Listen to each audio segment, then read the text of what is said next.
voilà, de notre parcours dans cette enquête des indices pensables.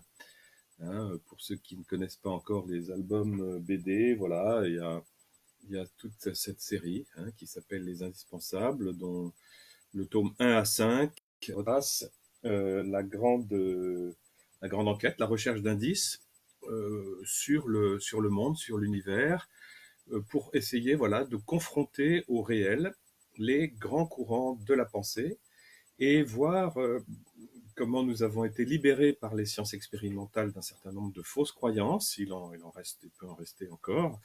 Euh, cette confrontation au réel, justement, permet de vérifier si telle ou telle croyance d'autrefois ou croyance récente, ça passe ou ça casse. Hein. Le réel donne des réponses et met fin à des débats qui auraient pu être sans fin si on n'a jamais pu vérifier. Mais c'est la vérification eh bien, qui nous permet de continuer d'avancer et de chercher dans la bonne direction. Hein. Cette vérification nous évite de continuer de nous égarer parfois sur des fausses pistes qui mènent à des sables mouvants, à l'asphyxie, comme on a regardé la dernière fois.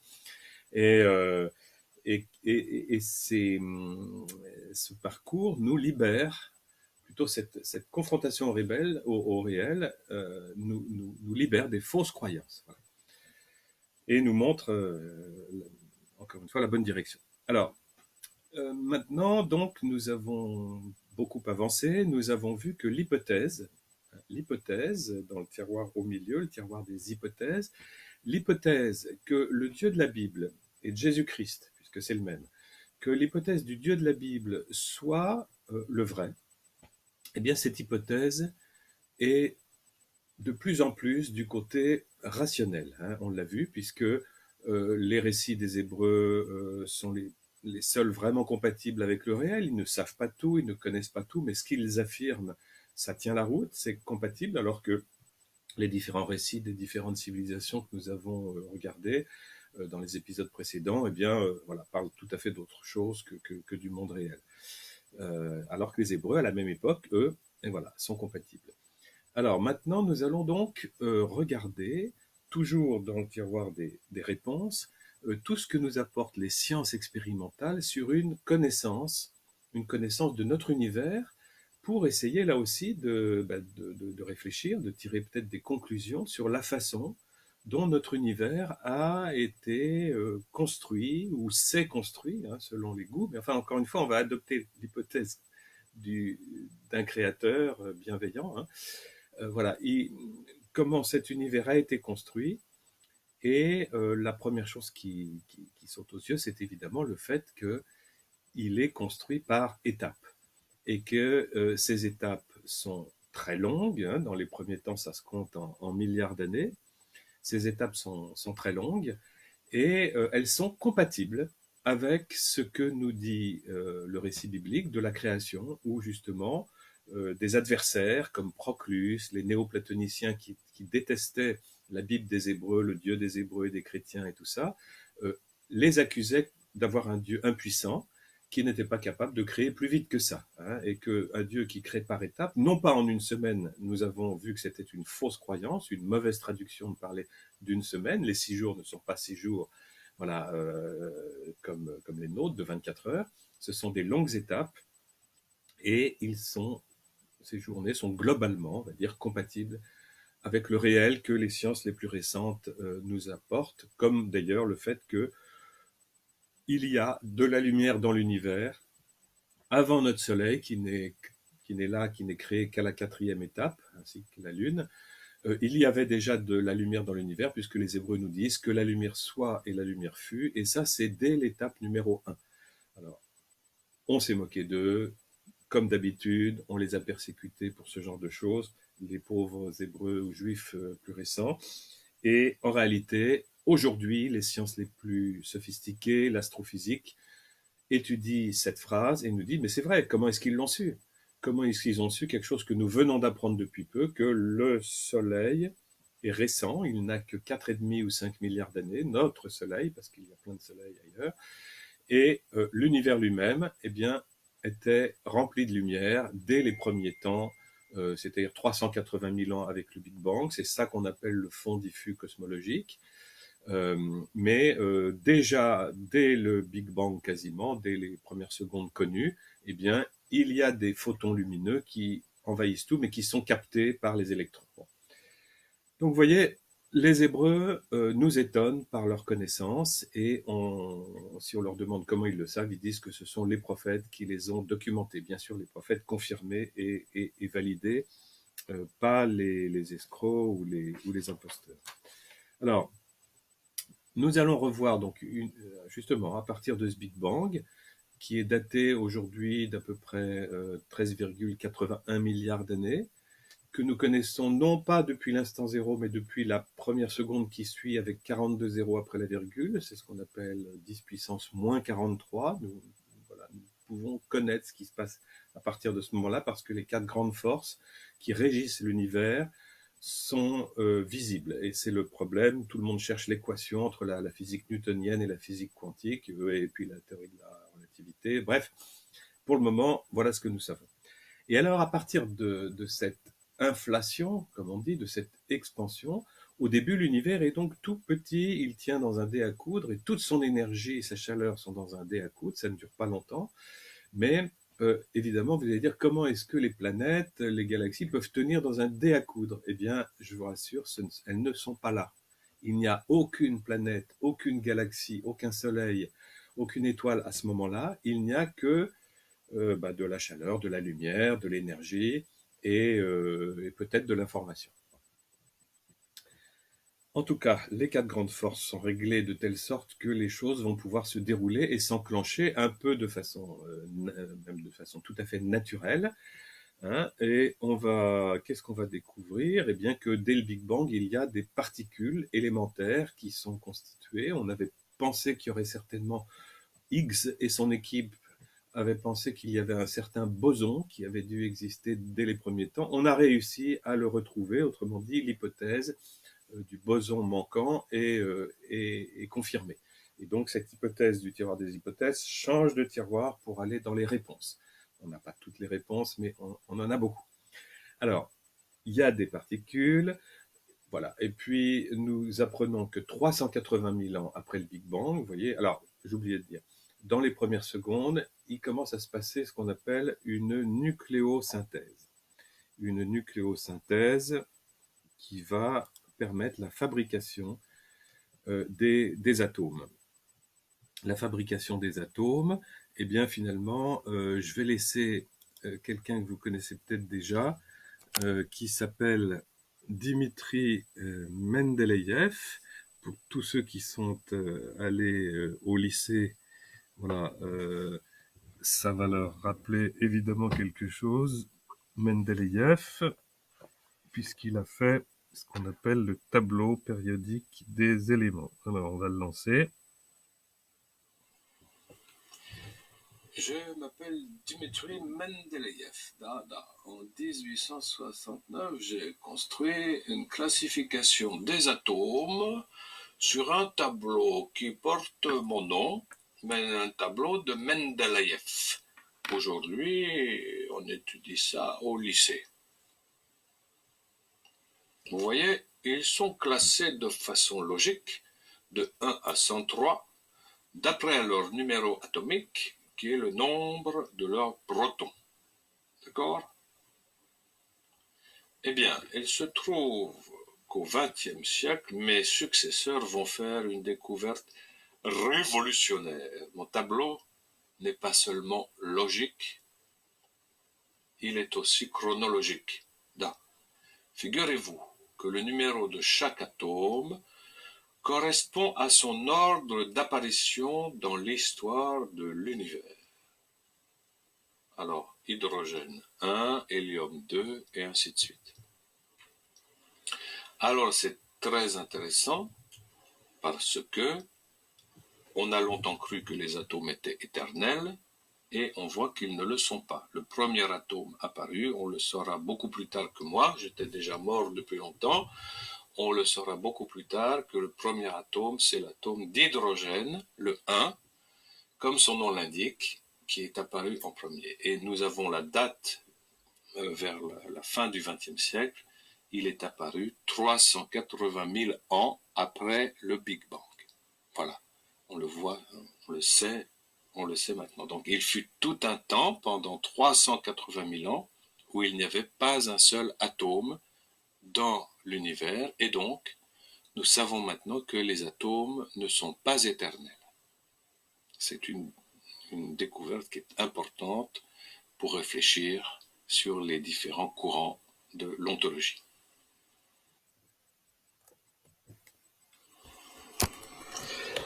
Je m'appelle Dimitri Prim. Voilà. Nous avons fait connaissance avec notre ami Mendeleïev. Je ne vous cache pas que pour ma part, quand j'étais au lycée, en seconde, première, terminale, et qu'on étudiait les atomes et justement le tableau de Mendeleïev, je ne me posais pas beaucoup de questions mais, sur ces atomes, mais il me semble que l'ambiance générale visait à nous dire, à nous laisser entendre que ces atomes qui sont dans l'univers, qui sont partout, eh bien, ils ont toujours existé. Bon, alors, je ne sais pas si c'était l'idéologie des professeurs de physique ou de chimie, mais en tout cas, c'était l'ambiance générale. On ne se disait pas, personne ne nous disait, tiens, voilà à quel moment ça a commencé. Pourtant, alors le Big Bang a été découvert en 1964, annoncé en 65. Ça pouvait laisser entendre que l'univers avait un commencement. Si l'univers a un commencement, qu'en est-il des atomes? Alors il y a deux solutions. Vous voyez, soit l'univers a un commencement, mais ce n'est qu'un commencement de plus, il avait déjà existé avant, et on pourrait dire qu'on va envisager une sorte de, vous savez, de sablier d'un précédent univers. Les atomes auraient pu finalement passer par un goulot et entrer dans notre univers au moment où il démarre avec le Big Bang. Et à ce moment-là, nos chercheurs trouveraient des traces de ces atomes dès les premiers temps, dès les premiers moments. Ce n'est absolument pas le cas. Et non seulement ce n'est pas le cas, mais il y a même un laps de temps relativement long, 380 000 ans. Bon, quand même, on a le temps de l'observer. 380 000 ans durant lesquels il n'y a pas un seul atome dans notre univers. Il y a des noyaux, il y a des noyaux d'hydrogène, je crois qu'il y a des noyaux d'hélium aussi, il y a une nucléosynthèse qui a commencé à se faire. On voit qu'il y a trois formes de nucléosynthèse. D'abord, celle autour du Big Bang. Alors quand justement la chaleur énorme est passée à, je crois que c'est 3000 degrés Kelvin, je m'y perds dans les chiffres, et il me semble que c'est à ce moment-là, 380 000 ans après le Big Bang, que ce four qu'est l'univers, ce four à cuisson, s'est refroidi suffisamment pour qu'il se passe cet événement, que les noyaux d'hydrogène qui étaient déjà là depuis les premières secondes, 3 secondes je crois après le Big Bang, mais qui ne pouvaient pas capter d'électrons parce qu'ils étaient trop agités, eh bien les électrons sont moins agités avec la température qui a baissé, et les noyaux d'hydrogène vont capter leur électron. Et les électrons étant ainsi captés, tous les atomes, tous les noyaux d'hydrogène captant un électron chacun, eh bien c'est comme ça que sont apparus les premiers atomes d'hydrogène, voilà, qui sont les premiers atomes de toute l'histoire des atomes de notre univers. Et les photons lumineux n'étant plus captés par les électrons eux-mêmes captés par les noyaux, vont pouvoir voyager. Et c'est là qu'on dit que la lumière voyage, et c'est pour ça que ça s'appelle le fond diffus cosmologique. C'est ce dessin, cette photo qu'on voit captée par le satellite Kobe, je crois, ou je ne sais plus lequel, un satellite récent qui nous montre à quoi pouvait ressembler l'univers à l'époque, 380 000 ans après le Big Bang, le plus ancien que nous puissions voir, car c'est le plus ancien où il y a de la lumière visible. Il y avait déjà de la lumière, mais elle n'était pas visible, elle était comme reprise par les électrons et dans une sorte voilà. Bon, vous voyez, c'est une étape considérable parce que on voit bien que les atomes ne sont pas entrés venant d'un précédent univers. Qu'il y ait eu ou non des précédents univers, ce n'est pas notre problème, ce n'est pas notre affaire, nous ne le saurons jamais. C'est une question métaphysique. Mais ce qui compte, c'est de savoir si oui ou non les atomes sont éternels ou pas. Or, justement, C'était ça le postulat de Démocrite, 400 ans avant Jésus-Christ, et puis de Leucippe et Épicure, enfin les stoïciens et les atomistes, vont avoir une théorie comme quoi ce sont les atomes qui sont responsables de tout, et pour certains des atomistes, qu'on appelle les stoïciens, nous l'avons vu, ils sont doués de vie et de pensée cachée. Bon.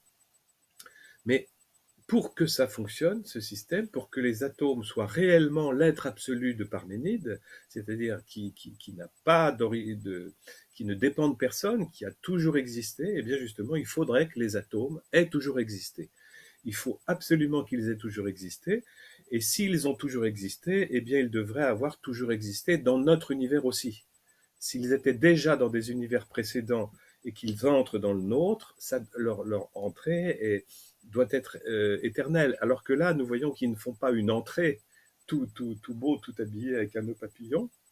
Ils ne font pas une entrée, ils sont constitués au moment où le four à cuisson de l'univers est à la bonne température. Vous voyez, ils sont constitués, nous savons avec certitude qu'ils ont un commencement. Un commencement, c'est le contraire d'avoir une éternité dans le passé. Vous voyez, ils ont un commencement, nous le savons avec certitude.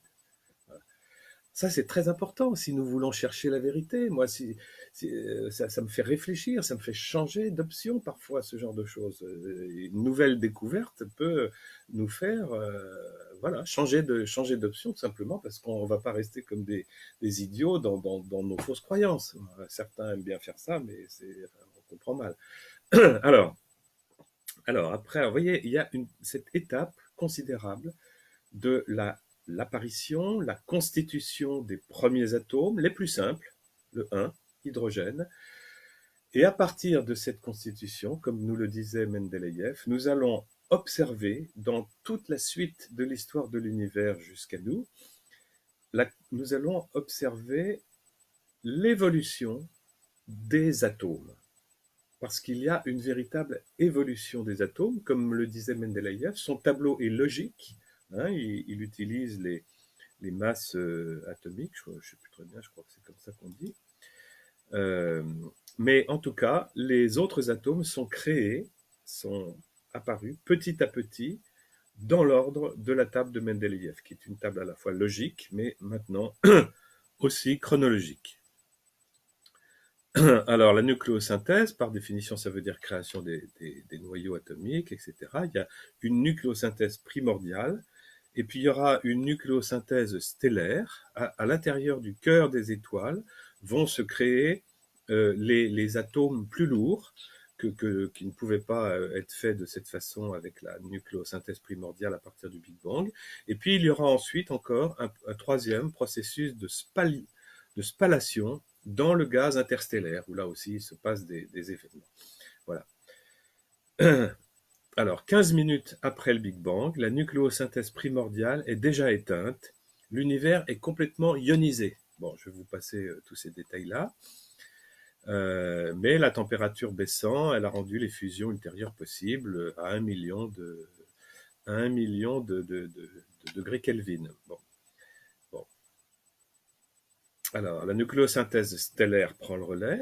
C'est le terme qui désigne l'ensemble des réactions de fusion nucléaire qui ont lieu à l'intérieur des étoiles et dont le résultat est la production de la plupart des noyaux atomiques. Alors, elle se sert dans deux procédés. Lors de leur existence, les étoiles créent, pendant leur durée de vie, comme notre Soleil, une dizaine de milliards d'années pour lui, eh bien, les étoiles, les soleils, créent une grande partie des éléments compris entre le lithium et le fer, c'est-à-dire les éléments qui sont plus lourds, je crois bien. Bon. Le temps a passé depuis le Big Bang, les premières étoiles vont naître, elles vont devoir se contenter, comme atomes, de l'hydrogène et de l'hélium pour produire les autres éléments. Vous voyez, l'hydrogène et l'hélium vont être les parents, entre guillemets, des autres atomes plus lourds dans ces nouveaux fourneaux que constituent les étoiles ou les soleils. L'étoile brûle ses constituants jusqu'à arriver à l'élément qui est le plus stable de toute la création, qui est le fer. Voilà. Alors un autre phénomène va se mettre en route. voilà, l'hydrogène brûle en donnant de l'hélium, puis d'autres réactions sont rendues possibles grâce à la température qui augmente au fur et à mesure. Bon.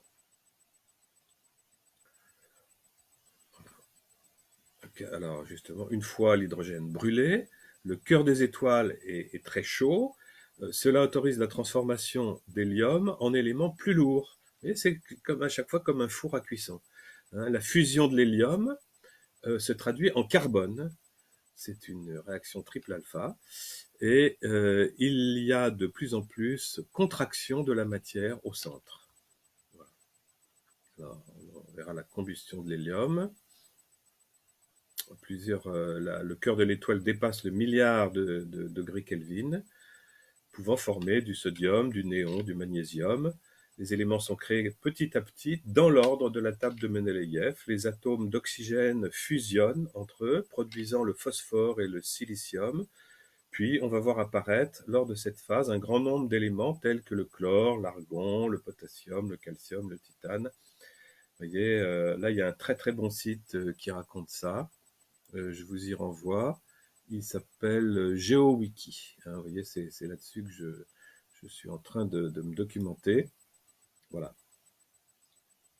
Alors, vous voyez, bon, on voit que les autres atomes sont tous des héritiers, des descendants des fabrications de l'hélium, enfin, et surtout de l'hydrogène. Et l'hydrogène composant au départ, je crois, les 3/4 de l'univers à l'époque, et 1/4 pour l'hélium. Bon. Est-ce que j'ai d'autres trucs? Alors, le phénomène de spallation cosmique ou nucléosynthèse interstellaire produit des éléments légers comme le lithium et le bore, car les bombardements de matière par les rayons cosmiques, sont eux qui réalisent ça. La spalliation est une réaction courante lors de la nucléosynthèse primordiale. Bon. Conclusion, grâce à la combinaison de ces 3 modèles de nucléosynthèse, les abondances de tous les atomes peuvent être expliquées. Les éléments sont créés petit à petit dans l'ordre du tableau périodique des éléments de Mendeleïev, en commençant par l'hydrogène et l'hélium. C'est ce qu'on a vu sur le tableau de notre ami Mendeleïev. Voilà. Bon, vous voyez, création des premiers atomes, les plus simples, et puis évolution du plus simple vers les plus complexes. Une centaine d'espèces d'atomes à l'état naturel. Et quand Mendeleïev ne trouvait pas un atome correspondant à un nombre donc vide dans sa case, dont la case était vide, il se disait, un de ces jours, on le trouvera. Et c'est une prédiction, une très bonne prédiction de scientifiques, parce que de fait, comme pour le boson de Higgs, on a trouvé les atomes, les éléments qui manquaient dans la connaissance à l'époque de Mendeleïev et qui voilà, ont été découverts par la suite et qui sont venus confirmer la bonne organisation de cette table qui date quand même de 1869. Vous voyez, ça ne date pas d'hier. Et il y avait eu d'autres modèles de classification des atomes. On a toujours essayé de classifier, de comprendre ce que c'était que la matière. Et voilà. Bon. Donc, avec cette histoire d'apparition des premiers atomes et leur évolution, eh bien, tous les pans entiers de la pensée, de la philosophie, de la représentation du monde des atomistes s'effondrent, puisque la preuve est faite, la preuve que les atomes ne sont pas éternels, et donc tout leur système s'effondre. Alors bien sûr, on peut inventer d'autres systèmes, mais en tout cas, c'est intéressant de voir que le débat qui pouvait avoir lieu là-dessus, eh bien, c'est un débat qui est clos maintenant. Alors, on a vu avec la nucléosynthèse que les premières étoiles sont constituées, les premiers soleils, pas tout de suite. Donc, vous voyez, ça met un certain temps depuis le Big Bang, ce que disaient les Hébreux, entre la lumière du commencement, entre le commencement de l'univers. D'ailleurs, il faut une précision. Dans leur texte, les Hébreux bibliques disent le ciel et la terre. Alors, on s'imagine que quand ils nous racontent leur récit de création, la Terre est déjà là. Mais non, la Terre n'est pas déjà là. Ciel et terre, il faut savoir, c'est une expression hébraïque, un hébraïsme qui veut dire l'univers entier. Alors les Hébreux nous racontent la création, l'histoire de l'univers entier. Mais ils ne prétendent pas que la Terre est déjà là. Alors, sauf qu'on a vu l'aspect pour les plantes qui est avant le soleil. Ça, c'est pour des raisons de protection de la magie. Bon, alors, je continue les étapes. On a vu donc la matière va apparaître donc avec les atomes officiellement, mais en ce moment-là, c'est encore du gaz, hein, l'hydrogène, l'hélium. La matière va apparaître progressivement au cœur des étoiles, en vertu de cette équation que tout le monde connaît sans toujours savoir ce qu'elle veut dire. On lisait ça dans Gottlieb autrefois dans Pilote et chez d'autres auteurs. E égale mc2. Alors E, c'est l'énergie, grand E, égale la masse multipliée par la vitesse au carré, la vitesse de la lumière. Donc vous voyez, c'est considérable, mais Einstein avait compris que nous connaissons, nous, de la matière qui peut se transformer en énergie, eh bien, nous ne connaissons pas l'énergie qui se transforme en matière. C'est une théorie qui est là et qui se confirme voilà, dans l'histoire de l'univers. Alors, les planètes vont pouvoir être constituées, c'est une nouvelle étape. Et puis en parallèle, eh bien, les galaxies qui comportent et des soleils, étoiles, et des planètes, ce qu'on appelle aussi les exoplanètes, hein, qui sont loin de notre système solaire. Alors, la Terre, notre planète Terre, eh bien, telle que nous la connaissons, elle a environ 4,5 milliards d'années. Elle est un tout petit peu plus jeune que le Soleil. La Lune, il semble d'après les hypothèses, hein, ici dans ce tiroir-là, que la Lune soit le résultat de la collision entre une ancienne planète Terre et une autre planète qui se sont collisionnées, comme ça peut arriver dans ce billard qu'est l'univers à ce moment-là, et qui ont donné donc la Lune, satellite de la Terre, et la Terre que nous connaissons, qui va passer par des quantités d'étapes qui sont très bien décrites dans des petits films. À un moment donné, la Terre est à moins 18 degrés, et elle risque de rester éternellement à moins 18 degrés parce que sa distance par rapport au Soleil ne lui permet pas d'être plus chaude. Voilà, un hiver généralisé, au cours duquel la vie ne peut pas commencer. Parce que moins 18 degrés, non, c'est pas possible, nous disent les spécialistes. Alors, qu'est-ce qui s'est passé? Bien, il y avait heureusement la croûte, la Terre est une planète qui n'est pas vivante, mais qui est active, toujours active avec ce magma, ces croûtes terrestres qui bougent, et grâce à ça, il y a des choses que nous détestons, nous les êtres humains particulièrement, c'est-à-dire les cataclysmes comme les volcans, les tsunamis provoqués par eux et les tremblements de terre. Eh bien, c'est grâce à ça que le bon carbone a pu sortir et constituer le fameux truc, là, le nuage de carbone, là, je ne sais plus comment on appelle ça, bon, vous savez ça par cœur, et c'est le bon effet de serre, voilà, le bon effet de serre, qui maintenant est mis en danger par l'activité humaine ou par bon, le réchauffement, je ne sais pas, ou les deux, et qui met en danger. Mais ce bon effet de serre a permis de réchauffer la planète. Et qu'est-ce qui s'est passé? Eh bien, dès qu'elle a été assez tiède, assez vite, hein, après sa formation, sa création, la vie va commencer très, très rapidement, contre toute attente, parce que du point de vue des statistiques, des probabilités, c'est tellement difficile de faire de la vie. Ah, il y a encore 50 ans ou 100 ans, c'était très facile, hein. On croyait que la vie poussait n'importe où, donc le hasard faisait naître la vie n'importe où. Hein, c'était pour des enfants, ça, c'était des débutants. Nous étions des débutants scientifiques, je ne sais pas. On pouvait croire tout ce qu'on voulait. Mais maintenant, nous constatons que nous avons vu que la génération spontanée est impossible. Alors on dit, ah oui, mais elle était possible à l'époque avec les conditions. Bon, Miller a essayé de reproduire ces conditions, il n'a pas réussi. Bon, bien sûr, heureusement qu'on trouve. J'aimerais bien que d'ailleurs Miller réussisse à trouver naturellement comment des atomes se mettent ensemble et des molécules pour faire du vivant, parce que jusqu'ici, nous ne savons pas le faire. Vous voyez, avec nous, toute notre intelligence, enfin pas la mienne, l'intelligence des vrais chercheurs et l'intelligence de tous les biologistes qui peuvent prendre la forme de vie la plus simple, hein, unicellulaire d'il y a 3,5 milliards d'années, et la décortiquer, compter tous les atomes qu'il y a, les répertorier, les noter, les remettre ensemble comme on va démonter une horloge et puis la remettre. Et là, on a beau remettre ensemble tous ces éléments, qu'est-ce qu'on a? On n'a pas de vie. On a un beau cadavre unicellulaire, frais, mais on n'a pas la vie. Voilà. Et on ne sait pas, là, alors on a beau envoyer de l'électricité, oui. Alors, comment se fait-il qu'aujourd'hui, en 2020, avec toute l'intelligence de tous les labos de recherche qui travaillent dessus, avec les ordinateurs qui viennent permettre de faire des essais, etc., comment se fait-il qu'on n'arrive pas à reconstituer la vie la plus simple, alors que nous avons, encore une fois, nous savons tous les ingrédients, et que alors l'univers, avec le hasard, aurait réussi à le faire.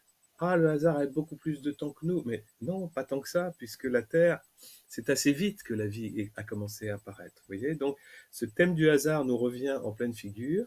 En tout cas, nous voyons bien que si nous voulons fabriquer un ordinateur, il vaut mieux le faire en se servant de l'intelligence de quelqu'un qui est compétent, d'un ingénieur, que d'attendre que par hasard, il se constitue tout seul. Hein. Eh bien, la vie, c'est un peu équivalent à un ordinateur, même si c'est la vie d'un unicellulaire.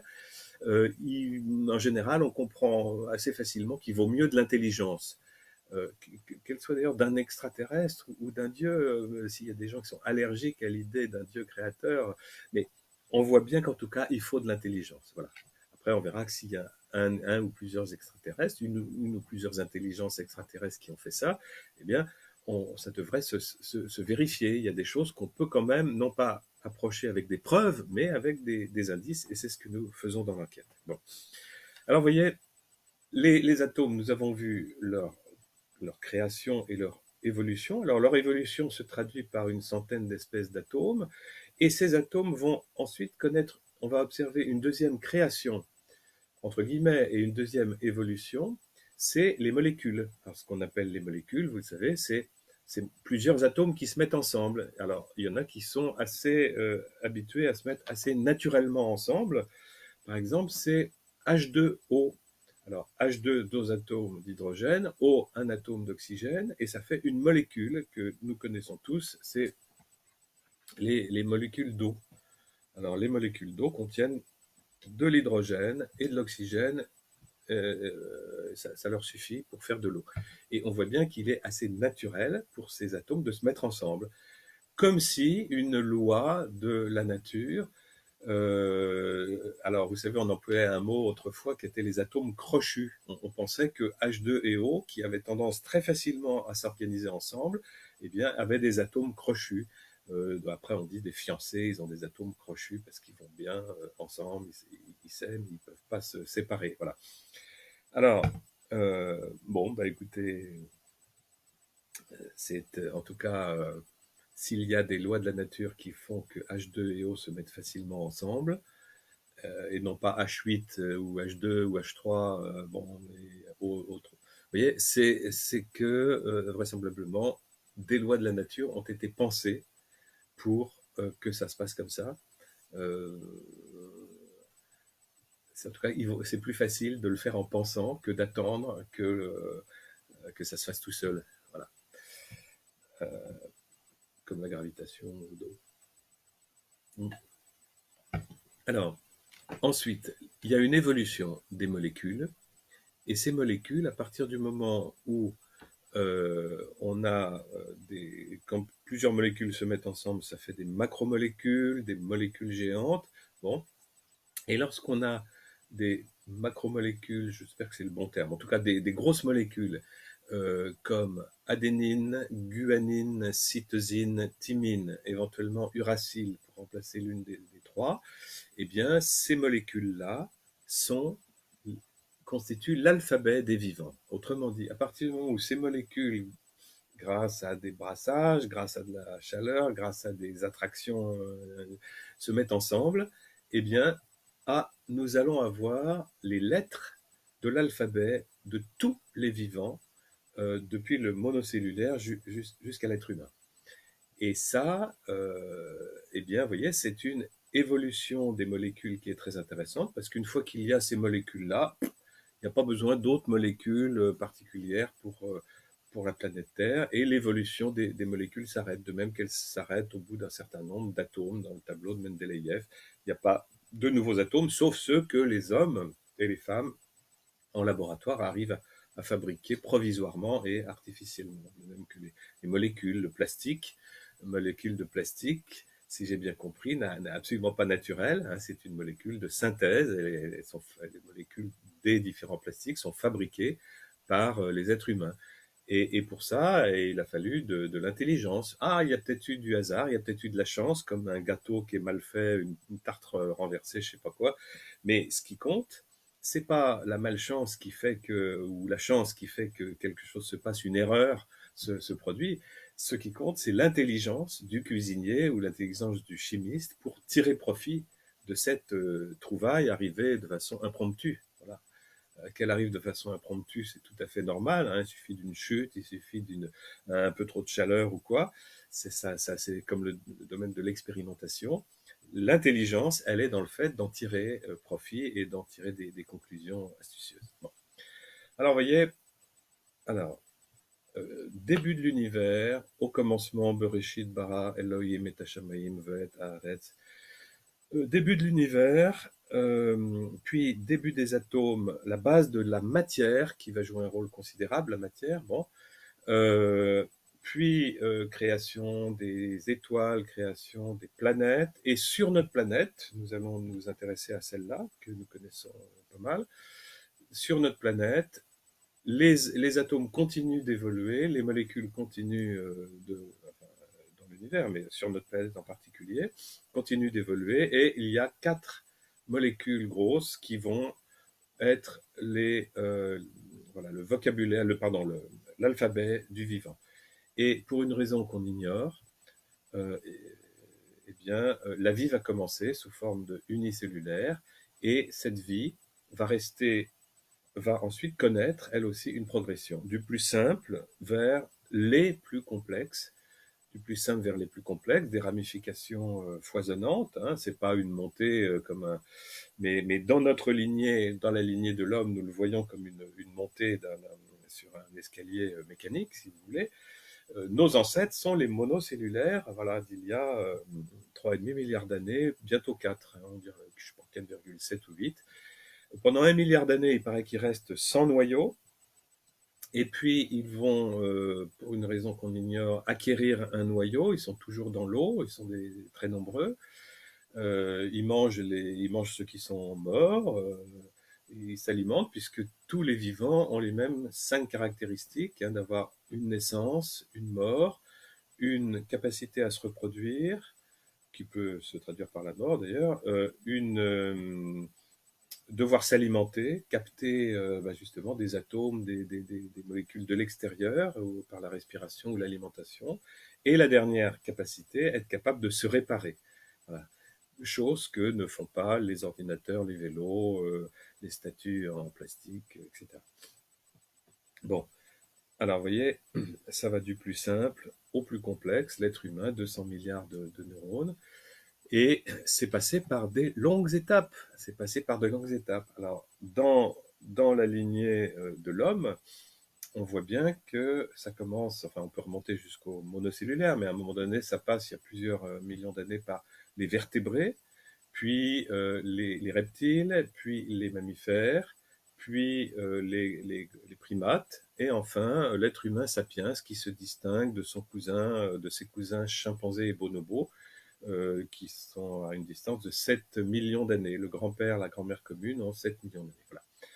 Alors, vous voyez, ce sont donc des étapes. On voit bien que pour passer de l'ancêtre commun du chimpanzé et de l'homme à l'être humain, il y a 7 millions d'années. Bon. Si vous voulez, ça vient nous éclairer. Est-ce que c'est contradictoire avec la Bible? Mais nulle part, je vois que c'est contradictoire. À moins que vous croyiez que, historiquement, scientifiquement, vraiment la première femme est née d'une opération chirurgicale qui a consisté à enlever un os, une côte, et à faire quelque chose avec, pour que ce soit une femme de 16 ou 18 ans qui soit là, toute constituée, comme dans les meilleures tours de magie. Alors évidemment, si vous croyez ça, les gens qui croient ça, on ne peut pas leur en vouloir. On ne pouvait pas croire les choses autrement puisque c'était raconté comme ça et que dans le christianisme, on croyait sincèrement, en toute sincérité, qu'il y avait bon, une part symbolique, mais quand même une grande part réelle et que Ève avait été vraiment fabriquée à partir de la côte d'Adam et tout d'un coup savait parler, savait entendre. Alors, elle n'est pas très... Enfin, oui, enfin, bon, évidemment, si, on a compris depuis que, heureusement qu'on a compris depuis que non, ce couple mythologique, mythique de paraboles qui représente Adam et Ève, en fait, justement, comme Adam veut dire le genre humain, on comprend que le genre humain, nous pouvons, nous aujourd'hui, le considérer avec du recul. Nous sommes aujourd'hui le genre humain en l'an 2020 qui se sent d'ailleurs effectivement genre humain en entier, puisque nous souffrons tous des conséquences d'un même virus. Et quand il y a un virus comme ça, le genre humain se ressent genre humain tout entier. C'est le point commun. Il y a un point commun, manifeste, objectif. Un même virus peut nous tuer. Bon. Et donc, maintenant, si nous considérons le genre humain dans toute son histoire, eh bien, nous remontons, et nous arrivons aux Homo sapiens, par exemple, aux premiers Homo sapiens, qui ont, paraît-il, la même dimension de cerveau que nous. Et ces premiers Homo sapiens, ben, si vous voulez, ça fait comme un cône. Il y a forcément, il y a plus de genre humain aujourd'hui, d'individus dans le genre humain qu'autrefois. Donc ça fait un cône depuis des dates reculées, et ces dates, nous les ignorons. Donc nous pouvons appeler, si nous voulons, ce récit le récit du genre humain, Adam, depuis nos premiers ancêtres, que nous ne savons pas, ni nous, ni nos scientifiques ne savent exactement dater, ni encore moins les prophètes hébreux qui ont raconté ce récit. Voilà. Donc ça raconte l'histoire du genre humain et ça prévient le genre humain. C'est certainement une prophétie, ce texte, pour dire faites attention. Si vous mangez l'arbre avec des choses mauvaises pour vous, autrement dit, si vous mangez aussi le fruit de la destruction, eh bien vous vous détruirez. Si vous mangez le fruit de la création, vous êtes comme Dieu, vous participez avec Dieu, vous êtes à son image et vous allez vers sa ressemblance et vous contribuez au bon fruit de la création. Mais vous avez le choix parce que vous êtes libre, ce que ne sont pas les animaux. Les animaux n'ont pas le choix et d'ailleurs, voilà, ils ne l'exercent pas dans ce domaine. Bon, alors, maintenant, il y avait ce vieux débat la dernière fois, deux visions de l'âme, et on va leur donner des précisions. Il y a une vision de l'âme de Platon, où l'âme est différente de la matière et du corps, elle est opposée, et l'âme préexiste. L'âme préexiste quelque part dans le paradis du dieu de Platon ou dans le ciel. Les chrétiens seront tentés de dire que l'âme préexiste quelque part. Origène, ou plutôt ses amis, ses disciples, on va donc dire l'origénisme a été condamné par l'Église. C'est intéressant ça. A été condamné par l'Église pour avoir affirmé la préexistence des âmes dans le ciel auprès de Dieu. Vous voyez, ça aurait pu être une belle idée que l'Église allait adopter. Elle a parfois adopté des idées. Bon, en tout cas, non, on voit que là, l'Église a été préservée de cette croyance, de cette fausse croyance païenne platonicienne, et elle a récusé tout à fait l'origénisme, qui a été condamné par plusieurs conciles. Et le pape Léon, en 451, le rappellera. Les âmes, ni celles des hommes, ni celles des femmes, ni celles de Jésus lui-même, n'existaient au paradis, dans le ciel, auprès de Dieu, avant de descendre sur terre. C'est une fiction. Ce n'est pas mon avis, c'est l'avis de l'Église quand elle condamne Origène. Alors je vois aujourd'hui des gens, des théologiens étonnants qui disent, bah oui, on voit bien que cette histoire-là ne peut pas avoir eu lieu historiquement sur la planète Terre, il n'y a pas la place. Est-ce qu'il faut que ce soit avant les hommes préhistoriques? Est-ce que l'homme est devenu préhistorique à cause de la chute d'Adam, etc. Et il y a tout un courant de pensée qui vient de Louvain, qui nous dit ah ben non, mais l'histoire d'Adam et Ève, ce premier couple a existé, c'est historique, mais c'est dans un autre monde. De même qu'après la mort, il y aura un autre monde, on peut très bien penser, nous disent ces gens-là, qu'avant avant la vie sur cette terre, avant le péché originel, il y avait un autre monde. Et donc, que les âmes et les corps d'Adam et Ève, qui étaient certainement magnifiques, hein, d'après tout ce qu'on nous raconte, et tous les mythes du paradis perdu, euh, en tout cas, on nous dit que voilà, ils ont fait leur faute dans un autre monde, sur une autre planète, dans un autre univers. Enfin bref, ils disent comme origine, hein, que ça s'est passé ailleurs et que l'homme et la femme ont été précipités dans ce monde en punition de leur si grave péché, vous voyez, d'un fruit défendu.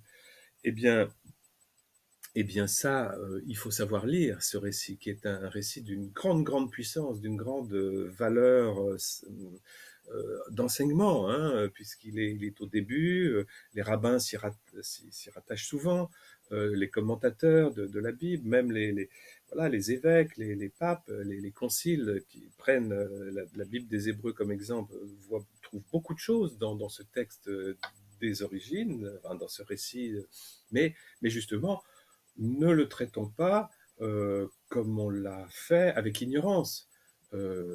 Étudions-le, et puis de toute façon, voilà, faisons des enquêtes. C'est ça qui compte.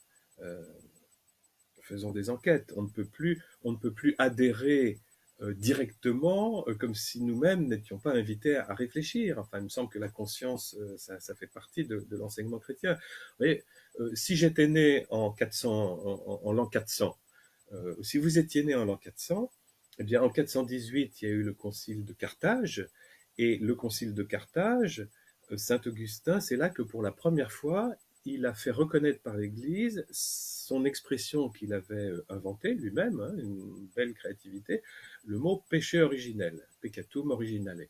Il a convaincu les pères de Carthage de 418 de consigner ce texte dans un des canons du concile de Carthage. Et dans le même canon, saint Augustin explique que, évidemment, les petits bébés qui meurent sans baptême et qui donc sont tout noirs de ce péché originel, quand ils arrivent devant Dieu, à leur mort, s'ils meurent sans baptême, eh bien Dieu va les chasser sur le champ. Hein, mais pourquoi? J'ai rien fait, je suis un bébé, j'ai pas eu le temps de faire de mal. Ah oui, mais tu es malade du péché originel, eh bien tu vas en enfer. Voilà. Alors il y a eu les limbes après. Des gens me disent, mais non, c'est pas en enfer, c'est aux limbes. Mais non, vérifiez, c'est en enfer. C'est seulement 8 siècles plus tard qu'un autre pape va, avec un concile, proposer les limbes, qui sont ce qui veut dire en italien limite, ou en latin, pour dire non, les bébés ne souffrent pas comme les grands criminels, etc.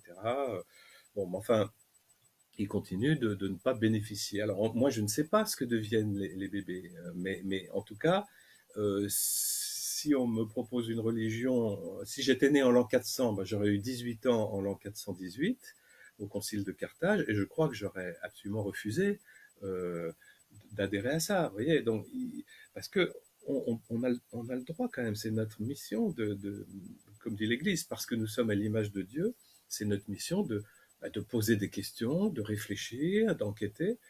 Tiens, tenez, j'avais on se souvient tous de cette invitation qui est donnée par Saint Luc au début de son évangile. Hein. Prologue de Saint Luc. 1. Puisque beaucoup ont entrepris de composer un récit des événements qui se sont accomplis parmi nous, il parle des événements liés à la vie et la mort de Jésus, sa résurrection, d'après ce que nous ont transmis ceux qui furent dès le début témoins oculaires et serviteurs de la parole, avec un grand P, j'ai décidé moi aussi, Luc, après m'être informé exactement de tout depuis les origines, j'ai décidé d'en écrire pour toi l'exposé suivi, excellent Théophile, pour que tu te rendes bien compte de la sûreté des enseignements que tu as reçus.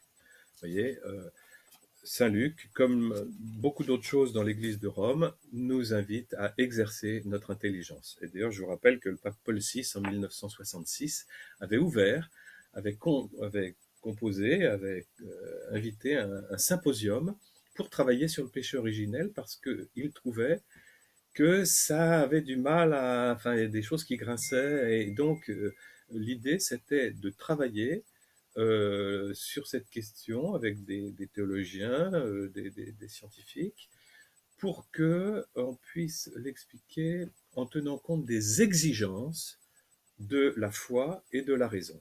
Et ça montre bien qu'il y a un certain nombre d'exigences de la foi et de la raison que le pape Paul VI a pris en compte et pour laquelle il a demandé l'ouverture de symposium. Bon.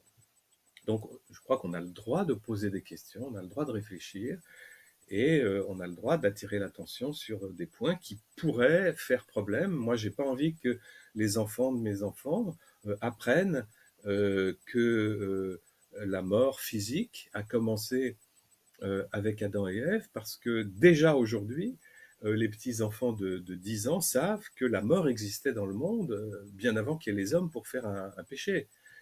Tous les dinosaures qu'ils aiment mouraient, enfin, qu'ils aiment en jouet, hein.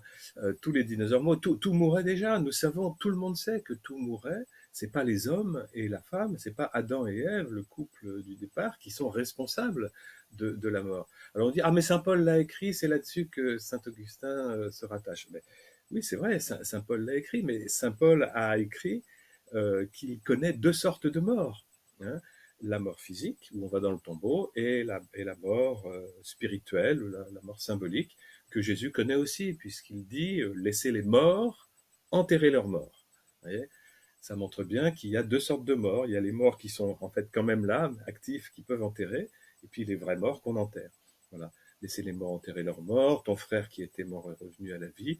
Voilà. Vous voyez, donc, on peut se poser la question, est-ce que c'est une bonne idée d'apprendre à des petits-enfants que Adam et Ève sont responsables de la mort des hommes, des femmes, mais de tout. Enfin, pas pourquoi les hommes échapperaient, puisque les hommes, nous savons qu'ils appartiennent au genre humain, ils appartiennent aux mammifères, etc.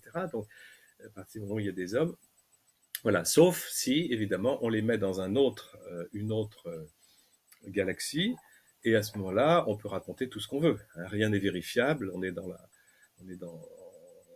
et d'ailleurs, c'est même contradictoire non seulement avec l'Église qui a condamné l'origénisme, mais en plus c'est contradictoire avec le texte biblique lui-même, où on voit bien que c'est sur cette terre que les choses se passent, c'est bel et bien là, et voilà.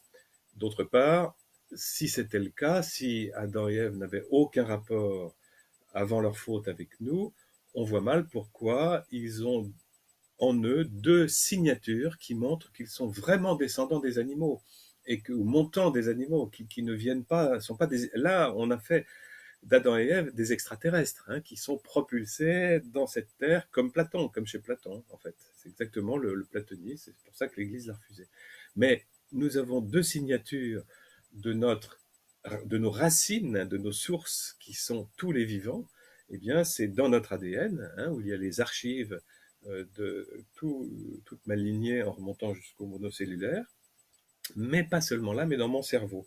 Et là, j'aurais voulu en dire un mot, parce que ce cerveau dont on a parlé la dernière fois, il ne pouvait pas être fait d'un coup de baguette magique. Autant une âme, sous le modèle de Platon ou des anciens chrétiens, elle peut être insufflée quand Dieu a envie de le faire.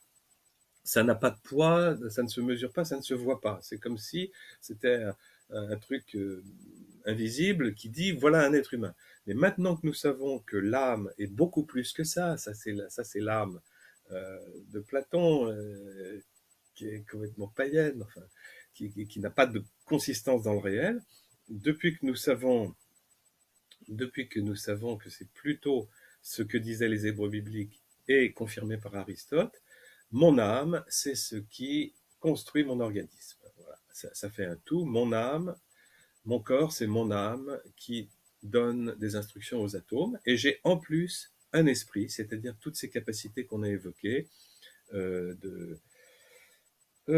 capacité de liberté, volonté, intelligence, capable d'aimer, conscience, etc., décision, agir proprement humain, et que ça, évidemment, ça fait de nous beaucoup plus, infiniment plus que les animaux. Il y a des années-lumière par rapport aux chimpanzés, mais vous voyez bien que ça, il faut pouvoir le recevoir, parce que ça s'exerce, ce sont des choses qui s'exercent, c'est pas comme l'âme qu'on aurait quelque part invisible dans un coin flottant. Non, il faut un cerveau, il faut, comme disent les Hébreux, un cœur qui écoute, un cœur qui soit capable de ça. Et, Et pour ça, il faut du temps. Et on voit que les étapes d'humanisation, d'encéphalisation sont très longues, et ce n'est pas incompatible avec le récit biblique de la création. Voilà. Donc ça peut rassurer tous les amis un peu fondamentalistes, créationnistes. Non, il n'y a pas de contradiction entre le réel et ce que dit la Bible. S'il y avait une contradiction, je suis désolé, mais le réel, il est là, et le réel, il faut vraiment faire avec. Hein. Si on refusait le réel, ça porte un nom. Hein. Voilà. Bon, voilà, j'ai pas fait exactement tout ce que je voulais, mais on continuera la prochaine fois. En tout cas, on se rappelle, voilà, chaque Dieu a procédé par étapes, et nous constatons, il semble que le Créateur aime procéder par étapes. Nous allons voir encore quelqu'un de la grande tradition de l'Église, plus ancien que saint Augustin, saint Irénée, hein, qui était justement mis en difficulté par des adversaires quand il disait aux gens, quand il leur disait en tant qu'évêque de Lyon, vers l'an 200, Dieu aime procéder par étapes. Et tout ce que nous voyons dans la Bible, ce sont des étapes de pédagogie, et tout ce que nous voyons dans le réel, ça se fait par étapes. Voilà. Et c'est ce que nous venons de voir avec le réel des commencements de l'univers. Nous continuerons un peu la prochaine fois, et nous verrons justement ce que pouvait répondre saint Irénée, qui devient d'une étonnante actualité aujourd'hui, si on ne veut pas que nos enfants s'en aillent loin en disant vous les créez, vous vraiment vous racontez n'importe quoi, vous êtes dans un délire. Voilà. Donc voilà, moi je pose cette question, c'est un peu comme font les lanceurs d'alerte. Attention, si nous racontons certaines choses qui ne sont pas compatibles avec le réel et qui sont pourtant vérifiables, c'est ça qui compte, eh bien nous mettons en danger voilà, la foi et la confiance tout simplement de ceux qui nous écoutent. Encore une fois, jamais les sciences ne pourront dire si Jésus est présent dans les sacrements, dans l'Eucharistie, ceci, cela, puisqu'on ne peut pas le mesurer. Ça fait partie de la théologie que les sciences ne peuvent absolument pas approcher. Je l'ai dit et redit 50 000 fois. Mais quand la théologie ou la philosophie s'engage dans une représentation du monde, comme par exemple la mort, depuis quand est-ce qu'elle a commencé, eh bien là, cette philosophie ou cette théologie, par ses représentations du monde, se met en danger, hein, prend le risque d'être confrontée au réel. Voilà. Et la confrontation au réel, ça passe ou ça casse. Voilà. Allez, merci, bonne soirée, et posons-nous des questions.